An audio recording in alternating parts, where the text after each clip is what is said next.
सन 1780 पुण्याजवळ डोंगर रांगेमध्ये असलेल्या भेंडवडी गावात नेहमीसारखा दिवस मावळला होता. लोक त्यांची कामे आटोपून झोपले होते. गावाच्या वेशियात असलेल्या कासाराळीमध्ये सदोबाचे कुटुंब राहत होते. समोर ओसरी, मग आत मुख्य दिवाणखाना, त्यातून वर जाणारा लाकडी जिना, त्यात जिना शेजारी स्वयंपाकघराचे दार होते. स्वयंपाकघरामागे न्हाणीघर आणि मागे अंगण. जिन्यातून वर आल्यावर एक खोली होती आणि त्याच खोलीमधून दुसऱ्या खोलीमध्ये जायचा दरवाजा होता आणि त्यावर माळा होता. माळ्यावर उतरत्या आकारात असलेले कौलारू छत होते. सदोबा घरचा मुख्य व्यक्ती होता. घरात त्याची बायको सरस्वती, मुलगा धोंडीबा आणि सून जानकी असे अजून 3 जण होते. जानकी आणि धोंडीबाचे लग्न होऊन 2 वर्ष झाले होते. मुख्य दरवाजा बंद होता. खाली स्वयंपाकघरात सदोबा आणि सरस्वती झोपले होते. वरच्या मजल्यावर असलेल्या खोलीमध्ये जानकी झोपलेली. धोंडीबा मराठा लष्करात असल्याने तो बराच काळ घरापासून दूर असायचा. रात्रीच्या दुसऱ्या प्रहरात जानकीला जाग आली. तिच्या पलंगाखालून घर घर असा आवाज येत होता. ती उठून बसली तेव्हा तिला तो आवाज अधिक स्पष्टपणे जाणवला. पलंगाखाली नक्कीच कोणीतरी आहे याची तिला खात्री पटलेली. त्यावेळी खोलीमध्ये एक समई मंदपणे तेवत होती. हिवाळ्याचे दिवस असल्याने खिडकीची पाले बंद होती. वातावरणात गारठा होता, त्यामुळे शांतता अजूनच गहिरी वाटत होती. ती पलंगावरून उतरली. घाबरत घाबरत तिने पलंगाच्या खाली पाहिले. इतक्यात खिडकीची पाले धाडकन उघडली. त्या आवाजाने जानकी दचकली आणि तिने मागे पाहिले. तितक्यात कोणीतरी खी खी करत पलंगाखालून निघाले आणि बंद दरवाजामधून आरपार निघून गेले. अंधार असल्याने जानकीला ती आकृती स्पष्टपणे नाही दिसली. तिला यात वेगळेपणा जाणवला, म्हणून ती घाबरत दरवाजाजवळ आली. समोर किर्र काळोख होता. ती समई आणण्यासाठी आत वळली. तोच तिला मागून पुन्हा खी खी असा आवाज ऐकू आला. त्या आवाजाने तिच्या अंगावर सरकन काटा उभा राहिला.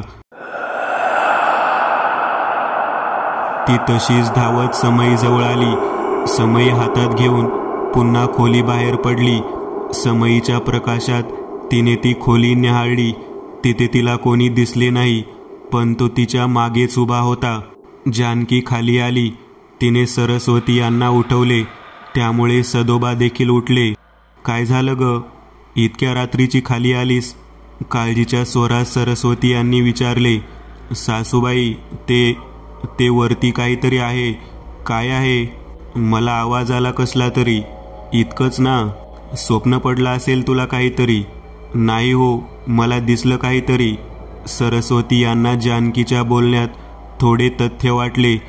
त्या जानकी सोबत वरती आल्या. वर सगळीकडे पाहिले, पण कुठेच काही नव्हते. बघ, कुठे काय आहे? उगाच घाबरते. काही नाहीये ना? हो, नाहीये. मग झोप आता शांत. काही वाटलं तर उठव मला. असे बोलून सरस्वती खाली गेल्या. जानकी आत आली. तिने दरवाजा बंद केला नाही. ती पुन्हा झोपली. काही वेळाने तिला जाग आली. तिने डोळे उघडले, पण आता मात्र तिची बोबडीच वळली. रक्त थंड पडू लागले. तिच्यापासून हातभर अंतरावर एक पुरुष झोपला होता. समईचा प्रकाश त्याच्या अंगावर पडत असल्याने त्याचे ते रूप जानकीला स्पष्ट दिसले. त्याच्या अंगावर कसले तरी काळे कपडे होते. त्याचा एक हात मनगटापासून कापलेला. त्याचे तोंड उघडे होते. गालफाडे आत गेलेली. तोंडातून घरघर आवाज येत होता. तो त्याच्या त्या लाल डोळ्यांनी जानकीकडे पाहत होता. त्याच्या नजरेत क्रौर्य आणि खुनशीपणा होता. कदाचित त्या पलीकडचे देखील काही होते. जानकीचे शरीर भीतीने बधीर झालेले. तिला किंचाळायचे होते, पण तिचा आवाज निघत नव्हता. तिचा कंठच कोणीतरी पकडून ठेवला होता. सगळे शरीर अचेतन झालेले. त्या पुरुषाचा आवाज हळूहळू वाढत गेला. त्याचे शरीर थडथडू लागले. वातावरणात दुर्गंध पसरला होता. घाबरून जानकी कशीबशी उठून पळू लागली. इतक्यात तिचे मनगट त्याने पकडले. तो स्पर्श इतका थंड होता की तिच्या मांसातून हाडापर्यंत त्याचा गारठा जाणवला. त्याची पकड इतकी घट्ट होती की जानकीला तिथून हलता येत नव्हते.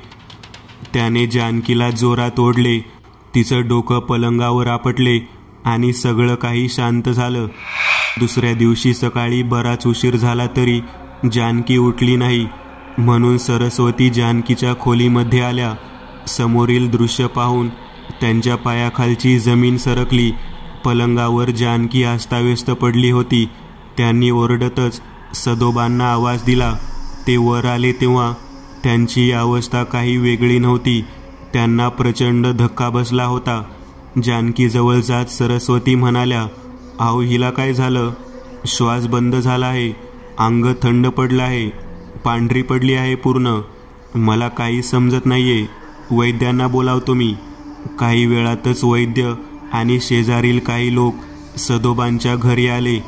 जानकीला वैद्य तपासत होते. त्यांच्या चेहऱ्यावर भय आणि अनिश्चितता असे विचित्र भाव जमा झालेले. थोड्या कातरत्या आवाजात म्हणाले, "बऱ्याच वेळापूर्वी हिचा जीव गेला आहे." हे ऐकून सरस्वती आणि सदोबा यांना धक्का बसला. ते रडू लागले. पण त्यांना सावरतच वैद्य म्हणाले, "हे काहीतरी वेगळं आहे. या पोरीच्या अंगात रक्ताचा थेंब पण नाही. हे कसं शक्य आहे?" रडतच सदोबा म्हणाले, "मला तेच समजत नाही. असा प्रकार मी आधी नाही पाहिला." त्यावेळी कोणीच काही विचार करण्याच्या मनस्थितीमध्ये नव्हते. संध्याकाळपर्यंत जानकीचे संस्कार पडले. सदोबा आणि सरस्वती दुःखाच्या अंधारात लोटले होते. त्यांच्या आळीमध्ये सदोबांच्या घरापासून 2 घरे सोडली तर तिसरे घर दामोदर यांचे होते.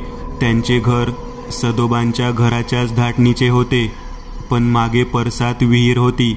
दामोदर यांच्यासोबत घरात त्यांची बायको पुतळा आणि नवऱ्याने सोडून दिलेली त्यांची तरुण मुलगी माधवी राहत होते. दामोदर वरती झोपले होते. खाली स्वयंपाकघरात पुतळा आणि माधवी झोपलेल्या. रात्रीचा दुसरा प्रहर सुरू झाला होता. अचानक मागील दार वाजू लागले. कोणीतरी दारावर थापा देत होते. त्या आवाजाने माधवी जागी झाली, पण पुतळा तशाच झोपलेल्या होत्या. माधवी उठली आणि तिने भिंतीवर लटकत असलेला कंदील घेतला.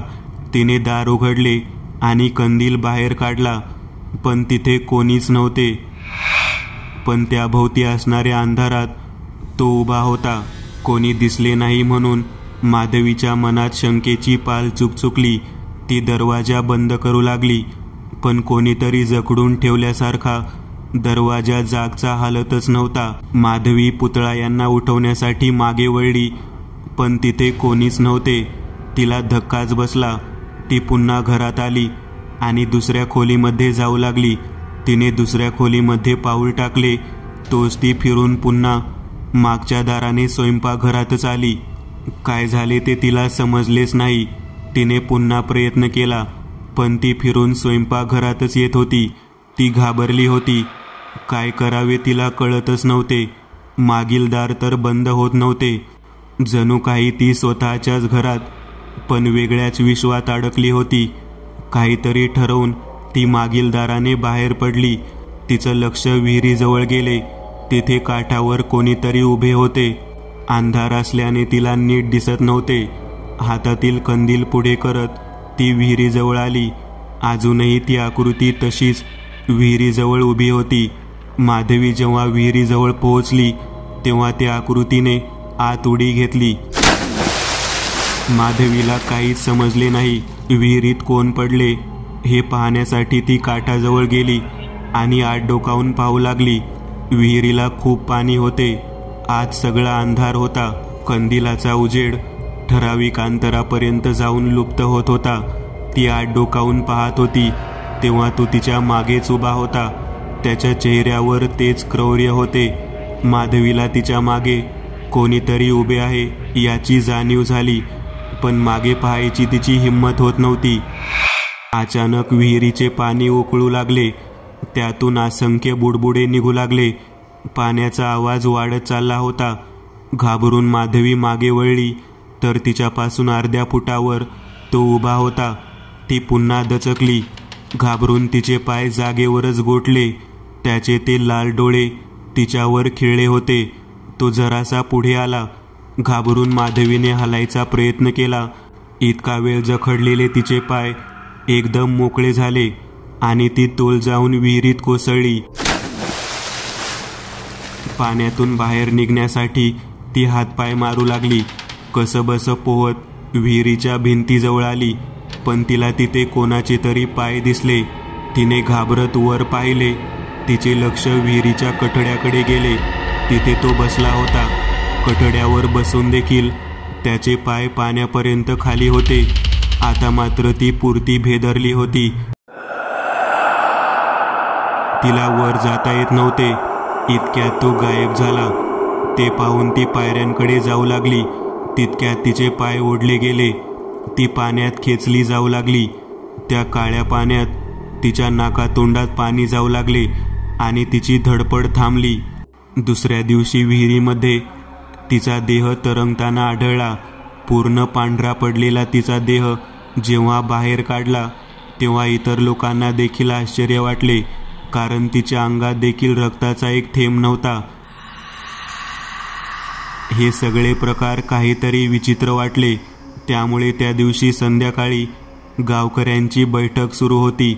गावाचे प्रमुख बोलत होते, हा सगळा प्रकार काहीतरी विचित्र वाटतोय. आम्ही कोतवालाकडे याच्या चौकशीची मागणी केली आहे. त्यामुळे उद्या कोणीतरी चौकशीसाठी आपल्या गावात येईल. त्या रात्री दामोदर यांच्या घराशेजारी राहत असलेल्या महादेव यांच्या तरुण मुलीचा असाच बळी गेला. दुसऱ्या दिवशी गाव पूर्ण हादरले होते. एका पाठोपाठ एक असे खून होत होते, पण कोणाला काहीच समजत नव्हते. पण त्याच दिवशी सकाळी कोतवालांनी त्यांचा एक माणूस गावात पाठवला होता. जीवा जवळपास 30चा तरणबाण गडी होता. व्यायामाने कसलेले शरीर, अंगावर जखमांचे उरण. गावात काय प्रकार घडतो आहे हे शोधण्यासाठी त्याला गावातल्या प्रमुख लोकांना भेटणे गरजेचे होते. तो आला तेव्हा संध्याकाळी गावातील काही प्रमुख लोक त्याच्याशी बोलत होते. हे सगळे प्रकार कधी सुरू झाले? जीवाने विचारले. 3 दिवस झाले बघा. आधी साधं मारामारी पण झाली नाही या गावात, आणि आता असे 3 खून. प्रमुख म्हणाले, बरं, आपण त्या मुलीच्या घरच्यांना भेटायला जाऊ. आता त्यांच्या घरी जाऊन पाहू काय आहे ते. जीवा आणि गावाचे प्रमुख हरितात्या सदोबांच्या घरी आले. मुख्य दिवाणखान्यात ते तिघे बोलत होते. जानकी ज्या दिवशी गेली तेव्हा काही वेगळं घडलं होतं का? जीवाने विचारले. वेगळं असं नाही, पण त्याच रात्री ती खाली आली होती. वरती कोणीतरी आहे असं म्हणत होती. असं? पण मग कोणी होतं का वरती? नाही, सरस्वती पाहून आलेली. वर कोणीच नव्हते. पण मला एका प्रश्नाचा अजून उलगडा होत नाही. इतके रक्त काढायचे म्हणालं तरी शरीरात काहीतरी रक्त राहतेच. शिवाय तिच्या अंगावर काही जखम देखील नव्हती. मला देखील हाच प्रश्न भेडसावतोय. बघतो मी. जरा वैद्यांना पण भेटावं लागेल, कारण वैद्यांनी फक्त जानकीला पाहिले होते. इतर 2 मुलींची तपासणी करायची गरजच लागली नाही. जीवा आणि हरितात्या बाहेर आले. त्यानंतर ते दामोदर यांना भेटले. त्यांच्याकडून माधवी गेली त्या रात्रीची हकीकत जाणून घेतली. तशीच गोष्ट महादेव यांची होती. काय झाले, कसे झाले याची कोणालाच कल्पना नव्हती. संध्याकाळी ते दोघे वैद्यांकडे गेले. बुवा, मला तुमची मदत पाहिजे होती. जीवा म्हणाला. बोला ना, मी तुम्हाला हवी ती मदत करेन. मला एक सांगा, असं शरीरातील पूर्ण रक्त काढणे शक्य आहे का? नाही, हे असं करणं माणसाला तरी शक्य नाही. माणसाला शक्य नाही म्हणजे तुमचं काय म्हणणं आहे? हे काम माणसाचं नाही का? मी तसं म्हणत नाही, पण हे माणसाला शक्य नाही इतकंच. मला पण तसंच वाटत आहे बुवा. शिवाय मी विचार केला, या सर्व मुलींचे वय जवळपास सारखेच आहे ना? पूर्ण सारखे. या 3 मुलींचे वय 16 वर्ष आहे. आणि अजून एक गोष्ट जी माझ्या लक्षात आली, हे खून घराच्या क्रमाने होत आहेत. वेशीपासून पहिले घर आहे सदोबा यांचे. त्यांच्या घरात खून झाला. मग 2 घरे सोडून दामोदर यांच्याकडे, कारण मधल्या 2 घरात 16 वर्षाची कोणी मुलगी नाही. आणि मग महादेव यांच्याकडे. बरोबर, ही गोष्ट आमच्याही लक्षात आली नाही. हरितात्या म्हणाले. म्हणजे आज पुढचा खून याच घराच्या शृंखलेत होणार. तात्या, या घराच्या पुढे कोणाच्या घरात जवळपास 16 वर्षांची मुलगी आहे? विचार करत हरितात्या म्हणाले. येसाजीच्या घरी, त्याची बायको सुनंदा. आता लगेच येसाजीकडे जाऊया आपण. आजची रात्र तिकडेच थांबावे लागेल. ते दोघे येसाजीच्या घरी आले. त्यांनी येसाजीला सगळा प्रकार समजावला. आधी तो घाबरला होता, पण नंतर जीवाच्या समजावण्याने तो शांत झाला. आता एक काम करायचं, तुम्ही दोघे झोपताना एकाच खोलीमध्ये झोपा. सुनंदाच्या पायाला एक लांब दोरी बांधायची, त्याचे दुसरे टोक तुझ्या पायाला असेल येसाजी. मी आणि तात्या शेजारच्या खोलीतच असू. काही झालं तरी आम्ही लगेच आत येऊ. ठरल्याप्रमाणे येसाजी वागत होता. त्याच्या खोलीमध्ये उजेड राहावा म्हणून 3 कंदील लावले होते. जीवा स्वतः 3 कंदील जवळ घेऊन बसला होता. रात्रीचा दुसरा प्रहर सुरू झाला. जीवा हातात नागवी तलवार घेऊन बसला होता. त्याचे लक्ष येसाजीच्या खोलीकडे होते. अचानक सुनंदा झोपेत उठून चालायला लागली. येसाजी जागाच होता. त्याने तिला थांबवायचा प्रयत्न केला, पण तिने त्याला जोरदार धक्का दिला. येसाजी पडला. तो आवाज ऐकून जीवा आत आला. मागील दरवाजाकडे जाणाऱ्या सुनंदाला पाहून तिला अडवायला तो धावला. त्याने सुनंदाला खाण्याला धरून मागे ओढले. रागाने सुनंदाने मागे वळून पाहिले. तिचे डोळे लाल झाले होते. तिने जीवाचा हात पकडला, पण काही करणार इतक्यात तिने झटका बसावा असा हात मागे घेतला. जीवाने फार विचार न करता सुनंदाला पकडले आणि पुन्हा मागे ओढले. ती ओरडू लागली. तिच्या आवाजाने कंदील फुटू लागले. जीवाने तरी देखील तिच्यावरची पकड सैल होऊ दिली नाही. जीवाची ताकद तिच्यापेक्षा वरचढ ठरत होती. रात्रीचा दुसरा प्रहर संपला तेव्हा ती आपोआप शांत झाली आणि झोपली. पण जीवाला झोप लागली नाही. तो तसाच लक्ष ठेवून होता, पण नंतर काही घडले नाही. सकाळी सुनंदा जागी झाली तेव्हा तिला काहीच आठवत नव्हते. मला आता खात्री झाली आहे, हा प्रकार नक्कीच भुताटकीचा आहे, जीवा म्हणाला. मग आता काय करायचे जीवा? हरितात्या म्हणाले. आपल्या आवाक्याबाहेरचे आहे हे, त्यामुळे आता यातल्या जाणकाराला भेटले पाहिजे. आमच्या गावातले लोक अशा वेळी एका माणसाकडे जातात. तो कोणी मांत्रिक नाही, पण आपली मदत करेल. कोण आहे आणि कुठं असतो तो? पुण्यात राहतात ते, चिमाजी. मग आता त्यांना कसे आणायचे? मी आताच निघतो. संध्याकाळपर्यंत त्यांना घेऊन येतो. असाही गावात हे प्रकार होत आहेत, ते रात्रीचेच होत आहेत. जीवा घोड्यावर स्वार होऊन दौडत पुण्याच्या दिशेने निघाला. कोतवालांचा मुख्य माणूस असल्याने त्याला मध्ये अडवणार कोणी नव्हते. तो चिमाजींच्या घरी गेला. त्यांना घडलेला प्रकार सांगितला. ते ऐकून चिमाजी लगेच त्याच्यासोबत यायला निघाले. त्यांनी त्यांच्यासोबत त्यांची झोळी घेतली. त्यात काही विशिष्ट वस्तू टाकल्या आणि बाहेर निघाले. बाहेर येता येता त्यांना काहीतरी आठवले. जीवा, तिने तुझ्या हाताला पकडलं तेव्हा ती मागे हटली ना? हो, कड्याला हात लागला तेव्हा. चिमाजी परत आत गेले. त्यांनी पिशवीमध्ये अजून काही साहित्य टाकले आणि काही पुस्तक देखील. त्यानंतर ते दोघे पुन्हा घोड्यावर स्वार होऊन संध्याकाळी गावात आले. गावातल्या एका मंदिराच्या सभामंडपात ते हरितात्या आणि जीवा बोलत होते. जीवा, हा प्रकार दिसतो तितका साधा नाही. ही खूप वाईट शक्ती आहे. अजून त्या शक्तीने तिच्या पूर्ण ताकदीची जाणीव पण करून दिलेली नाही. पण हे प्रकार आता सुरू झाले आहेत. हो तेच.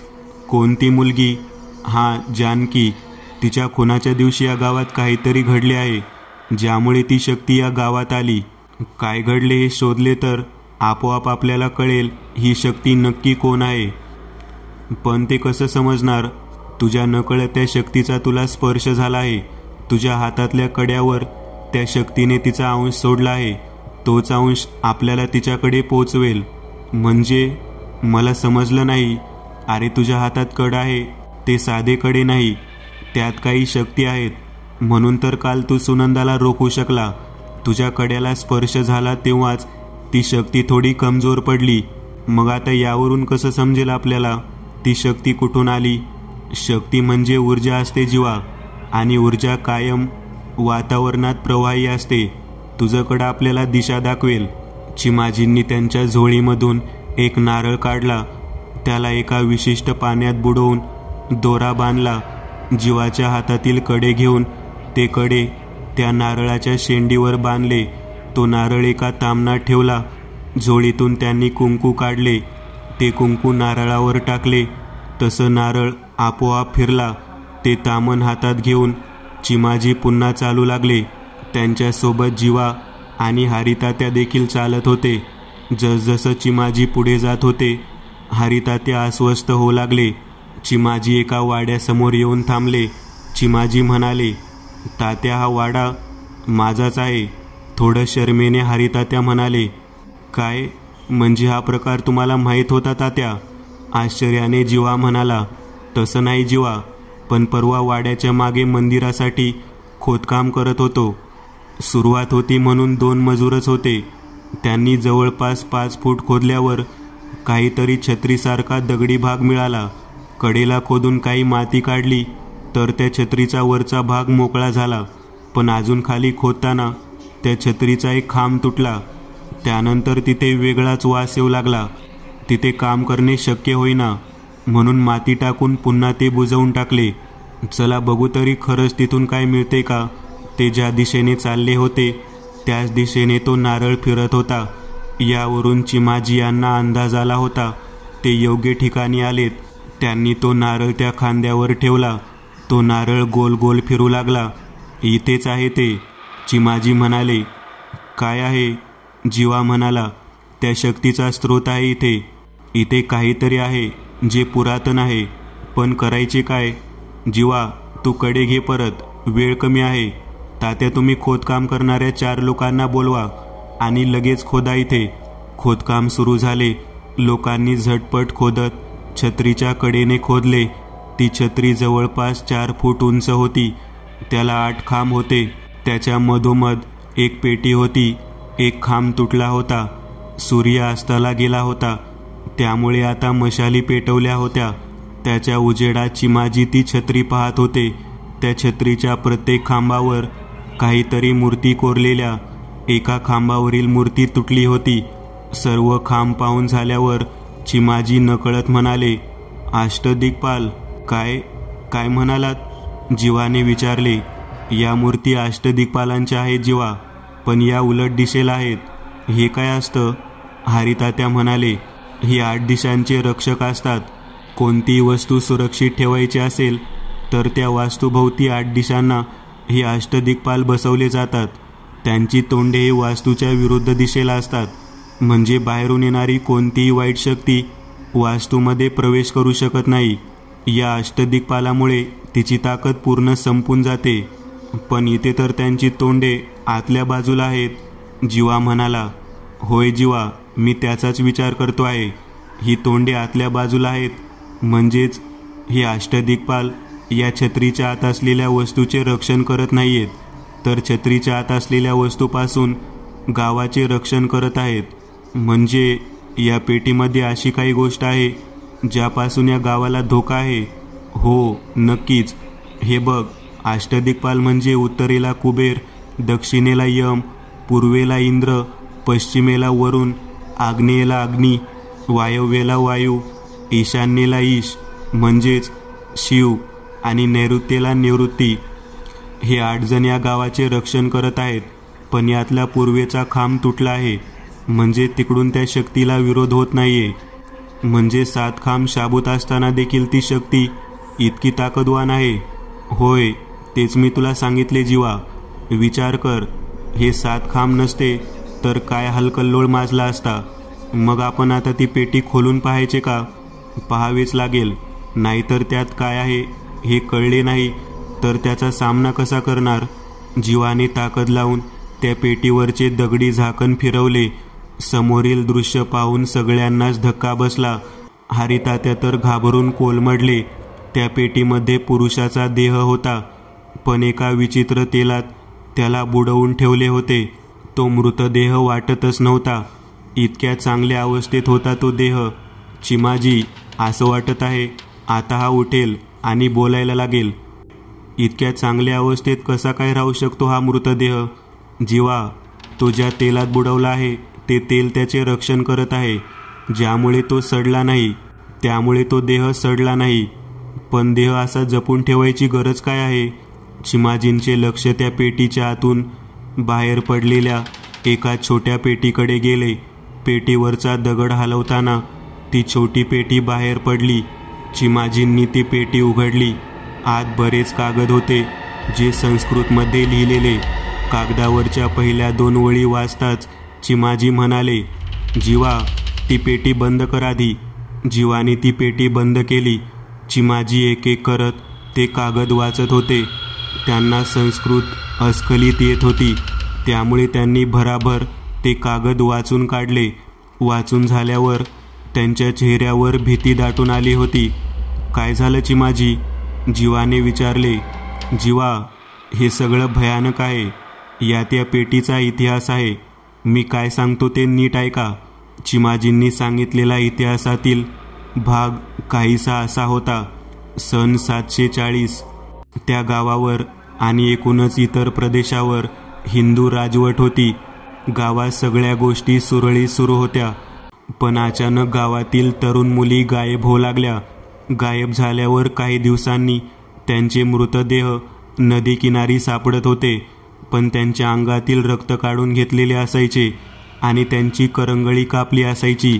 तिथल्या सरदाराने अनेक प्रयत्न केले, पण काही हाती लागत नव्हते. त्या सरदाराचा वाडा होता. त्या वाड्यावर सैनिकांची गस्त असायची. त्या सरदाराला एक तरुण मुलगी होती. तिच्या खोलीजवळ तर अजून जास्त सैनिक असायचे. एक दिवस अचानक सगळे सैनिक बेशुद्ध पडले. त्या मुलीच्या खोलीमध्ये एका पुरुषाने प्रवेश केला.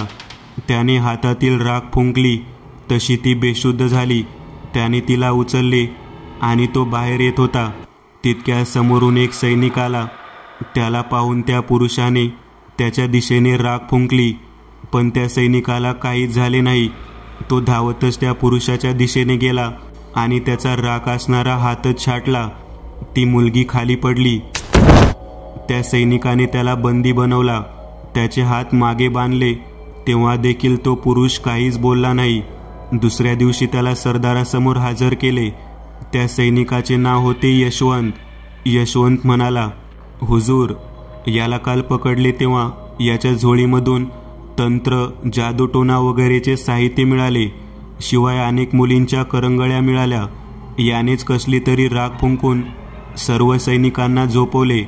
पण मला माहिती नाही याच्या राखेचा माझ्यावर कसा परिणाम झाला नाही, पण त्यामुळेच हा सापडला. सरदार म्हणाले, म्हणजे गावात ज्या मुली गायब झाल्या त्यांना यानेच मारलं? यशवंत म्हणाला, होय हुजूर, सर्व पुरावे तेच सांगत आहेत. सरदार म्हणाले, तू मोठी कामगिरी केलीस यशवंत, पण जर हा मांत्रिक असेल तर याला शासन करण्याआधी आम्हाला आमच्या ज्योतिषतज्ञांचा सल्ला घ्यावा लागेल. पंडितांना बोलावून घ्या. त्या दिवशी संध्याकाळी पंडित विरूपाक्ष आले. त्यांनी त्या मांत्रिकाची कारागृहात भेट घेतली. पंडित खूप ज्ञानी होते. त्यांचा मंत्र, विद्या आणि ज्योतिष याचा अभ्यास खूपच सखोल होता. त्यांना त्या भेटीतच मांत्रिकाच्या ताकदीची जाणीव झाली. पंडित सरदारांना जाऊन भेटले. सरदार, हा मांत्रिक साधासुद्धा नाही. त्या मुलींच्या रक्ताचा वापर करून त्याने सैतानाला प्रसन्न केले आहे. तो जेवढे बळी देत राहील त्याची शक्ती वाढत राहील. आता याने मनात आणले तरी तो निसटू शकतो, पण त्याला माहीत आहे आपण त्याला काहीच करू शकत नाही. पण त्याचा हात तुटल्यामुळे त्याची ताकद कमी झाली आहे. पण याला देहांत शासन केले तर याचा आत्मा असाच त्रास देईल. तो मुक्त होणार नाही. मग काय करायचे पंडित? शास्त्रात सांगितले आहे, शरीर नीट असेल तर आत्मा ते सोडून इतरत्र फार वेळ फिरू शकत नाही. शरीर मातीत मिळाले की आत्मा देखील स्वतंत्र होतो. मग आपण काय करायचे? हा मांत्रिक इतका प्रचंड शक्तिशाली आहे की याचे शरीर जरी आपण शाबूत ठेवले तरी याचा आत्मा भ्रमण करेल. त्यामुळे याला शरीर जतन करणाऱ्या तेलात ठेवा आणि त्याभोवती अष्टदिक्पाल त्याच्या दिशेने तोंड करून स्थापित करावे. याने काय होईल पंडित? याने त्याचे शरीर शाबूत राहील. त्याचा आत्मा पूर्ण मुक्त होणार नाही. अष्टदिक्पाल याची ताकद पूर्ण कमी करतील, त्यामुळे त्याचा आत्मा तिथून कधीही बाहेर येणार नाही. पण यासाठी अष्टदिक्पाल साधना करावी लागेल. मग तयारी करा पंडित. एक प्रचंड दगडी पेटीमध्ये ठेवा याला. सगळ्या गावाला याच्यावर थुंकायला सांगा आणि त्यात ते तेल ओतून त्यावर झाकण लावून अष्टदिक्पाल छत्री बांधा आणि ती छत्री मातीत पुरून टाका. परत या गावावर आम्हाला संकट नको आहे. याने गावकऱ्यांना इतका त्रास दिला, त्याची ही शिक्षा आहे. जशी आज्ञा महाराज. मी उद्याच कामाला सुरुवात करतो. त्यासाठी अष्टदिक्पालांच्या मूर्ती असलेली छत्री बनवून घ्यावी लागेल. तिथे असलेला यशवंत म्हणाला, पण पंडित, मला एक समजत नाही, त्या मांत्रिकाच्या जादूचा माझ्यावर काही परिणाम का झाला नाही? अरे यशवंत, तुझ्या हातात ते कडे आहे बघ, त्यावर अष्टदिक्पालच आहेत. ते कडे अष्टदिक्पाल साधनेने बांधलेले आहे, म्हणून तुला काही झाले नाही. तुला कुठून मिळाले ते कडे? आईने बनवून घेतले होते एका सिद्ध पुरुषाकडून. काही दिवसात ती छत्री बनवून पूर्ण झाली. पेटीमध्ये मांत्रिकाला झोपवण्यात आले. त्याच्यावर गावातल्या लोकांनी रागाने थुंकले. त्या पेटीमध्ये शरीर जतन करणारे तेल ओतले. ती पेटी बंद करून छत्रीच्या मधोमध ठेवली. पंडित विरूपाक्ष यांनी अष्टदिक्पाल साधनेने ती छत्री बंदिस्त केली. भविष्यात कोणी ती पेटी उघडली तर त्याला इतिहास कळावा म्हणून सरदाराच्या आज्ञेने तिथे सर्व गोष्टी नमूद केलेला कागद ठेवण्यात आला. परत त्या गावावर मांत्रिकाची वाईट नजर पडली नाही. आता सन 1780, म्हणजे त्या मांत्रिकाला रोखायचे असेल तर आपल्याकडे काय उपाय आहे? तेव्हा तो जिवंत होता म्हणून त्याला पेटीमध्ये बंद करणे शक्य झाले. पण आता तो एक आत्मा आहे. जीवा म्हणाला, होय जीवा, आणि तो गावाकडून अपमानाचा बदला घेत आहे. त्यामुळे त्याने गावातील मुलींना ओळीने मारायला सुरुवात केली आहे. चिमाजी म्हणाले, पण तो ठराविक वेळेतच का मारतोय? जीवा, त्याची ताकद खूपच मर्यादित आहे. रात्रीच्या दुसऱ्या प्रहरात वाईट शक्तींची ताकद वाढते, म्हणून त्याला त्यावेळी बाहेर पडून शरीरापासून लांब जाणं शक्य होत आहे. मग आता काय करायचे? आता इथे आपल्याला एक यज्ञ करावा लागेल. हा तुटलेला खांब पुन्हा उभा करावा लागेल. मूर्ती शाबूत आहे, ही गोष्ट आपल्यासाठी चांगली आहे. तात्या, पातरवटांना बोलावून घ्या. रात्रीचा दुसरा प्रहर सुरू व्हायच्या आत आपल्याला तो खांब उभा करावा लागेल. काही वेळात पाथरवट आले. त्यांनी खांब जोडायला सुरुवात केली. गरज असेल तिथे नवीन काम करून तो खांब जोडण्यात आला. पण अचानक वातावरणात बदल झाला. हवा सुटली. वातावरण भारलेले वाटू लागले. यज्ञाच्या तयारीत असलेल्या चिमाजींना हा बदल लगेच जाणवला. त्यांनी पाथरवट आणि हरितात्या यांच्या भोवती कुंकवाचे एक रिंगण आखले. त्यांनी यज्ञाला सुरुवात केली, पण अग्नी पेटत नव्हता. त्यामुळे यज्ञ सुरू होत नव्हता. रात्रीचा दुसरा प्रहर सुरू झाला होता. तो मांत्रिक आता सगळ्यांसमोर आला. तो बिभत्सेपणे हसत होता. चिमाजींनी झोळीतून पुस्तक काढले. त्यात अष्टदिक्पाल शक्ती जागी करायचे मंत्र होते. त्यांनी ते मंत्र वाचायला सुरुवात केली. ते ऐकताच तो तांत्रिक वेगाने चिमाजींच्या दिशेने आला, पण तितक्या जीवामध्ये आला. जीवाच्या कड्यामुळे त्याला काही करणे मांत्रिकाला शक्य नव्हते.